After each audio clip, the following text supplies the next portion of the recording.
ban gelen dilber, yakan düymele məni dərdə salan dilber, yakan düymele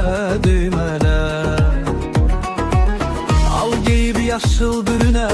zülfləri yana hürlər, yel vurar sinən görünər, yakan düymele Yakan çarpaz ilişməsin,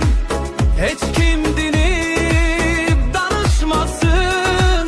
yadlar görüb gülüşməsin, yakan düymele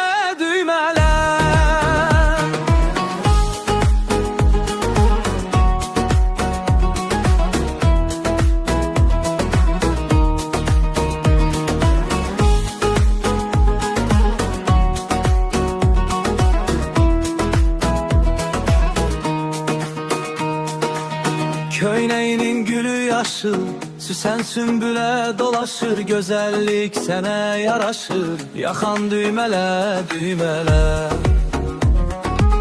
Kələğayın ucu sarı, açılar könlüm qubarı, söylərsən sən kimin yarı, yakan düymele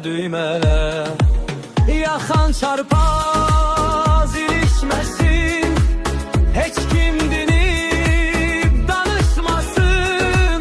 yadlar görüb gülüşməsin, yakan düymele